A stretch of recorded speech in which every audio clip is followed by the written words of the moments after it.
Para esse debate, nós recebemos o deputado subtenente Gonzaga, do PSD de Minas Gerais, e também o advogado e presidente do Instituto de Defesa do Direito de Defesa, Hugo Leonardo. Sejam bem-vindos. Deputado, eu começo com o senhor. Boa tarde. Qual é a sua opinião sobre isso? Porque nós estamos vendo agora, neste momento, o que pode ser considerado também uma ingerência de uma corte superior no trabalho de segurança. Só que a pergunta que se faz, até porque a Constituição assim determina, no seu artigo 144, que é a Polícia Militar quem faz trabalho de segurança ostensiva. Isso está na Constituição. O grupo que é treinado para fazer segurança, obviamente, do ponto de vista técnico, são os policiais. Mas os juízes estão dizendo como que os policiais podem agir. Qual é a sua opinião, deputado?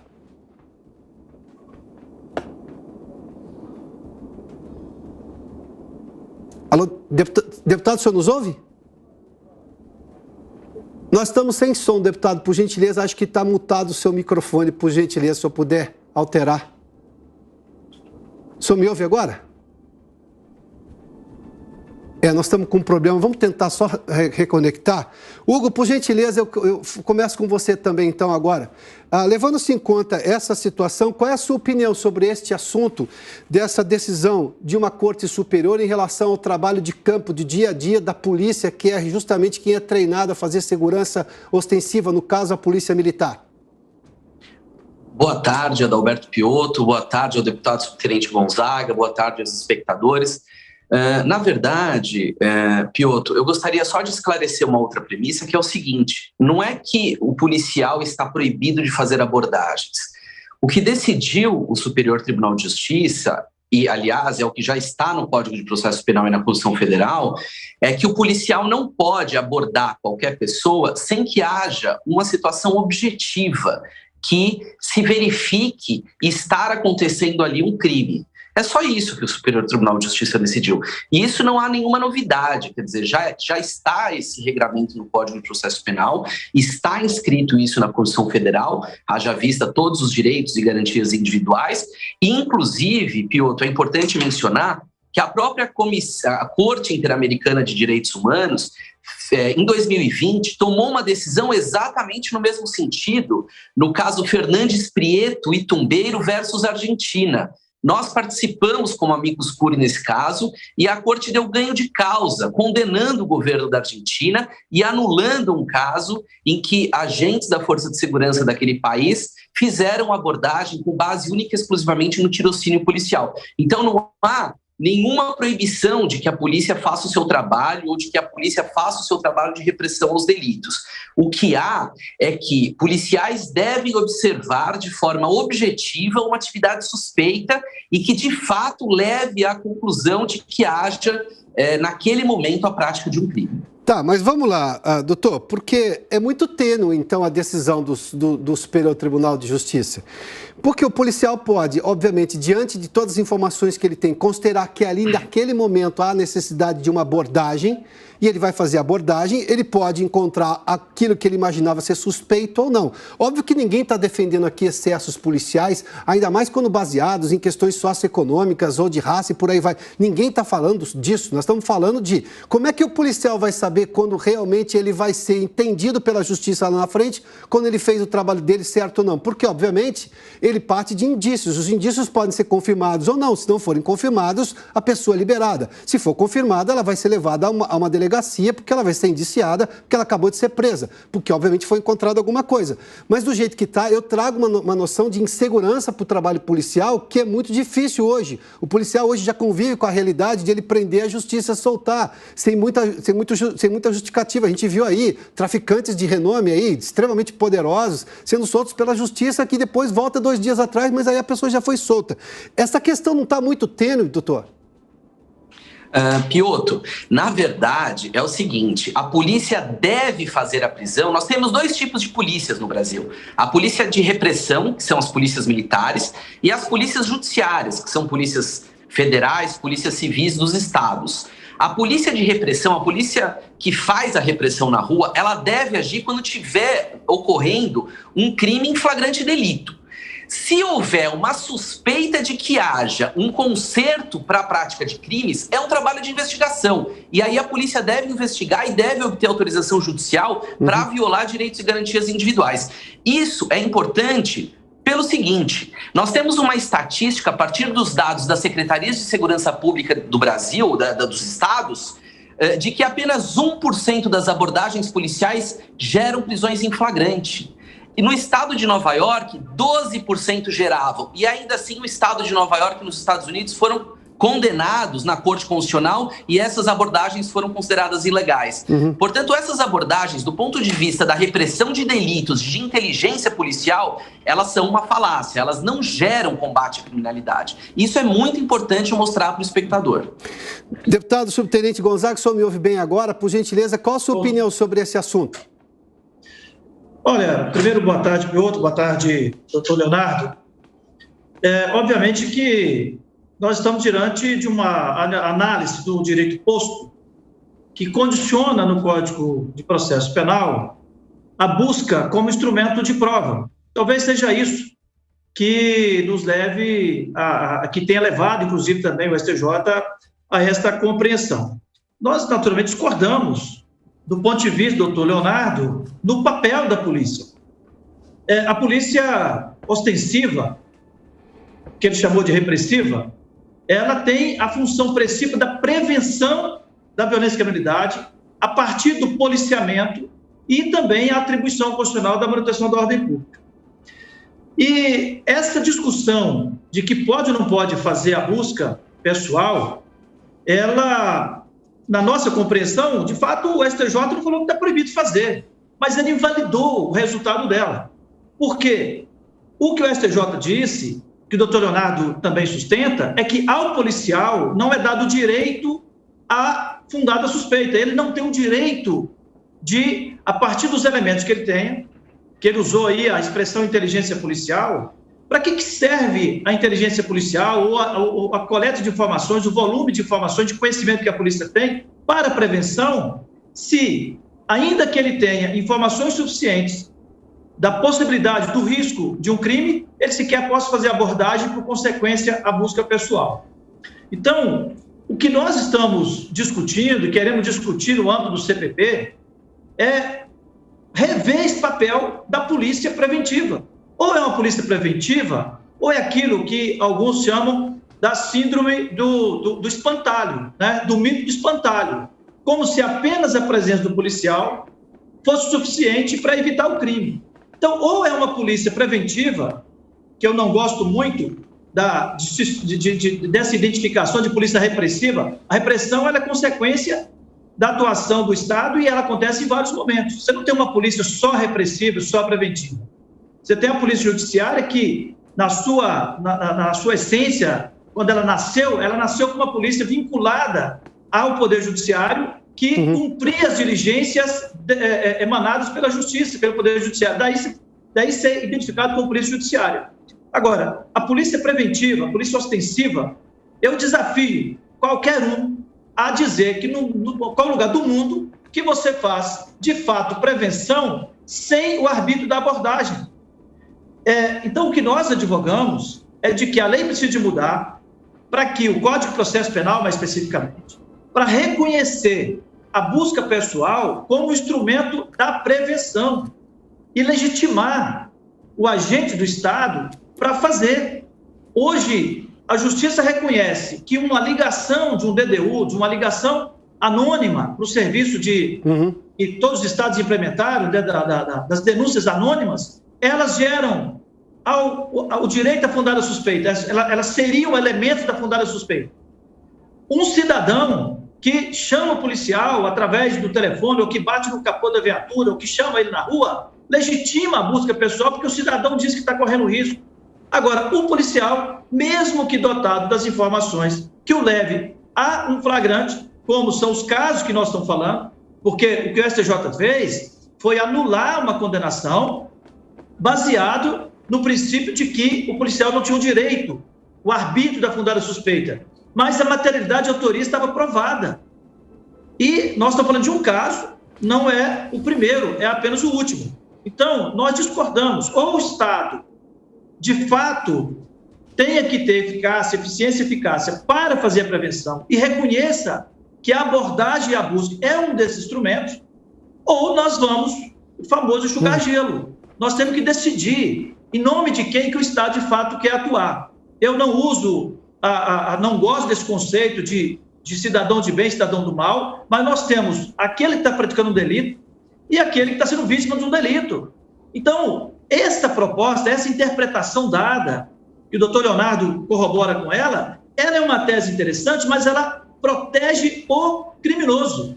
Ela não protege o cidadão vítima, independente se é de bem ou se é do mal, mas ele não protege a vítima do criminoso. Então, se nós queremos uma polícia eficaz na prevenção, entendo que uma das mudanças que nós temos que fazer e reconhecendo, é que é direito, é instrumento da prevenção a busca pessoal. E eu não vejo, por exemplo, tanta agressividade nisso, porque você submete a uma revista pessoal para entrar no estádio. Você não entra no estádio sem passar por uma busca. E quem faz essa busca? Nem é um agente do Estado. Nós passamos por uma busca aleatória nos aeroportos, passamos por uma busca que não é também por agente de Estado, é um cidadão Deputado, profissional. Me permita colocar um outro ponto aqui, e o doutor Leonardo pode voltar ao tema, mas eu quero colocar aos senhores uma outra questão. Nós tivemos durante a pandemia uma decisão do ministro Fachin de que a polícia no Rio de Janeiro não podia subir o morro durante a pandemia. Aliás, que não podia usar sequer helicóptero. Nós tivemos uma série de situações assim. O questionamento que se faz agora nesse momento, e a preocupação é essa, porque segurança pública nunca deixou de ser uma preocupação imensa por parte da cidadania brasileira. Claro que as pessoas podem divergir na forma como a segurança tem que acontecer, mas a média delas está extremamente insatisfeita porque a gente não vê um avanço, obviamente, nessa questão da segurança pública. É se um Tribunal Superior de Justiça, ou seja, um Tribunal Superior do Poder Judiciário, tem os elementos técnicos do ponto de vista prático, de treinamento, de como fazer a segurança para decidir sobre como que a polícia tem que agir. Ninguém está tirando a prerrogativa do Poder Judiciário, que uma vez cometido o excesso e comprovado por parte da polícia, isso se torna um processo e aí sim, aí o processo vai para o Poder Judiciário e vai julgar, inclusive, culpado, como a gente já viu. Eu voto o caso aqui de Diadema, em São Paulo, eu sei porque eu cobri esse caso como repórter. Houve um excesso da polícia ali, as pessoas foram presas, condenadas, inclusive, na justiça militar e na justiça civil. Mas nós estamos vendo agora, e me permitam essa figura de linguagem, um magistrado no ar-condicionado de Brasília decidindo sobre segurança pública para o qual eu suponho ele não tenha sido treinado, nem bem formado, dizendo que a polícia aqui... As instituições de polícia brasileira treinam o policial para isso, o que ela deve fazer. Doutor Leonardo, eu começo com o senhor. A gente não está tendo um intervencionismo jurídico numa ação técnica que cabe à polícia e ferindo exatamente o que diz a Constituição no seu código, no seu artigo 144? Fiotto, me permita só responder um pouco ao deputado, porque ele trouxe o meu posicionamento a respeito disso. E eu gostaria de colocar algumas coisas em ordem. Ninguém aqui defende que o crime ocorra, né, deputado? Acho que a gente está todos nós estamos num debate, inclusive num debate legislativo, estaremos juntos na semana que vem na audiência pública. Ninguém aqui defende que os crimes ocorram e que não haja responsabilidade criminal. Acho que a discussão não é essa. Outra coisa é o seguinte, não há impedimento, e Vossa Excelência bem sabe disso, não há impedimento que a polícia faça abordagem.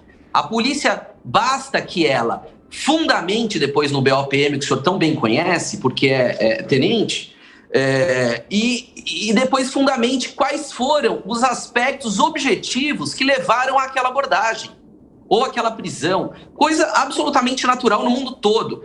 Todo o arcabouço repressivo estatal é baseado em documentos, é baseado em fatos objetivos. Então não se trata, primeiro, de defender bandido. 2, em que a gente não tenha interesse na defesa dos interesses da vítima, não é disso que se trata. Trata-se, sim, de nós respeitarmos a Constituição e respeitarmos o que diz o Código de Processo Penal. Aliás, respeitarmos inclusive convenções e tratados internacionais que regem essa matéria. Bom, no que diz respeito agora à pergunta do Piotr, então, veja, ninguém está querendo espantalho nas ruas. O que a gente quer é uma polícia que respeite direitos e garantias individuais e faça um enfrentamento à criminalidade de forma efetiva. E isso não é o que nós temos visto nos últimos dias.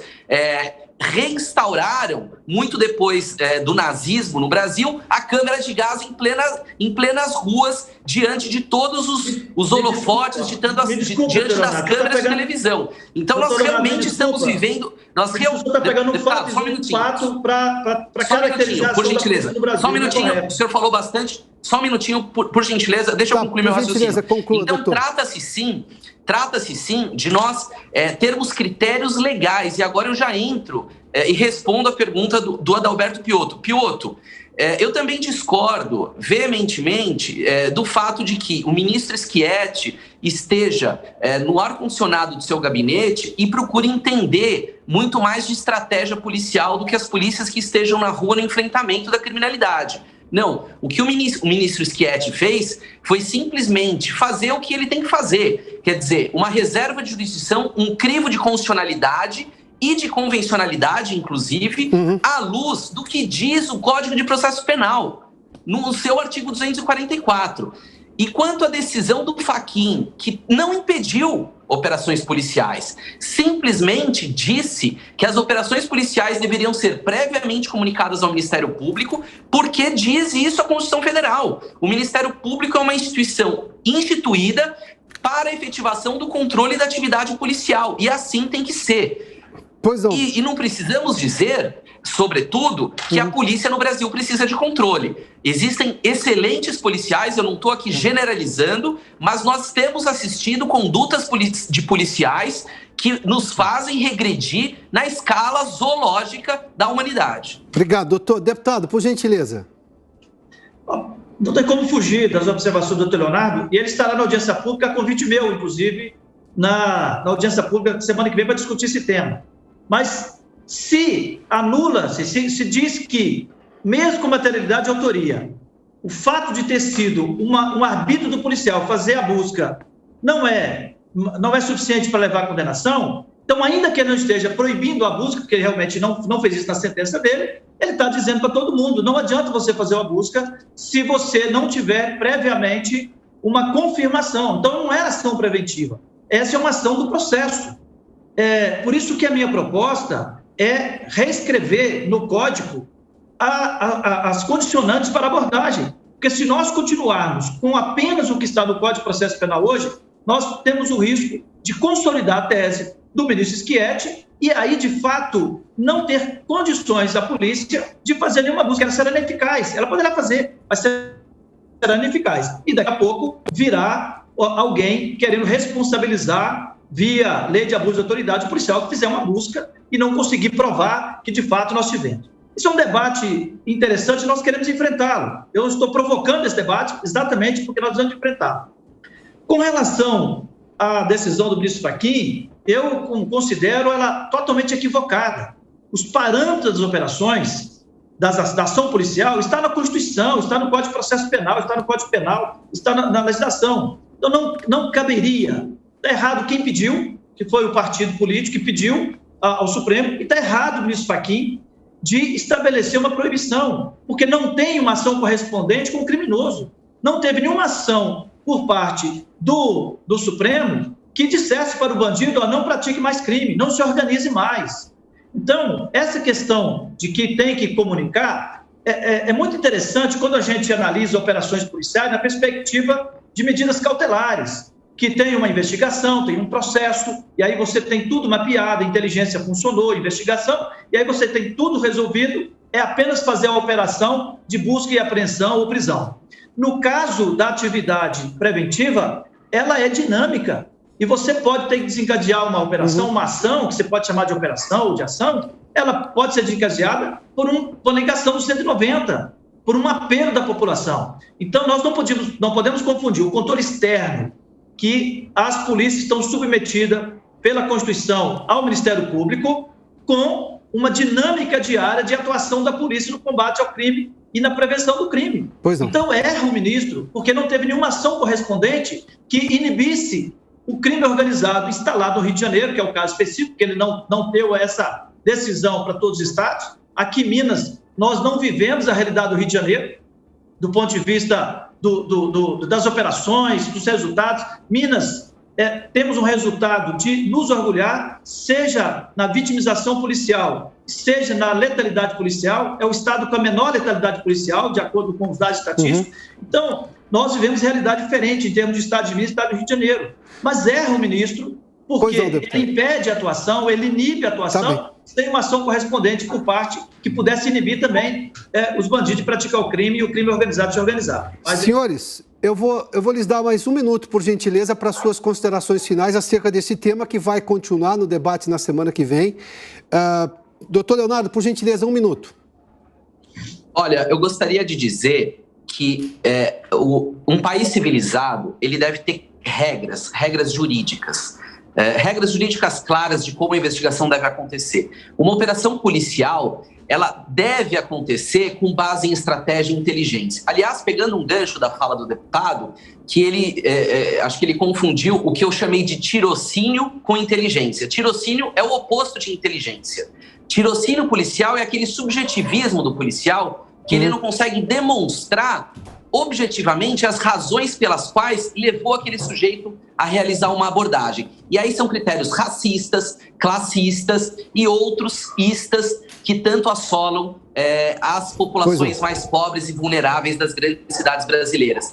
Obrigado, e inteligência policial é aquilo que antecede as grandes e boas e eficazes investigações que levam à prisão e à responsabilização de atores criminosos. Portanto, o que se está aqui a compreender é um adequado sistema de justiça que responsabilize as pessoas certas. Obrigado, deputado. Responsabilize e não execute nas ruas, e é isso que a gente precisa. Uma polícia preparada, uma polícia valorizada e não uma polícia que, à torto e à direito, seja acusada de praticar extermínio nas ruas desse país. Muito obrigado, doutor Hugo Leonardo. Deputado subtenente Gonzaga, 1 minuto para o senhor, por gentileza. Eu tenho tranquilidade de dizer que a polícia está preparada, sim. Obviamente, em qualquer coletivo haverá erros, e ele acontece em todos os espaços, mas a polícia está preparada, sim. O que falta é legislação que dê segurança para ele trabalhar. E é o que nós estamos tentando enfrentar agora, inclusive no Código de Processo Penal. Eu usei a palavra tirocínio porque se a polícia militar disser que fez uma abordagem a partir de uma investigação, virá uma ação de usurpação de função, porque vão dizer que a polícia militar não cabe a produção de conhecimento. O sistema de informação ficou reservado na nossa legislação para a chamada polícia judiciária. Então, preparado nós estamos, sim, a polícia está tecnicamente, doutrinariamente, com os fundamentos dos direitos humanos, de respeito à dignidade da pessoa humana. Por isso nós estamos discutindo a legislação, para dar suporte para que ela possa trabalhar e entregar o resultado que o Estado precisa de entregar para o cidadão, para punir corretamente quem praticou o crime e preservar corretamente a vítima desses criminosos. Senhores, muito obrigado pela gentileza na participação desse debate. Boa tarde aos senhores, ao deputado subtenente Gonzaga, do PSD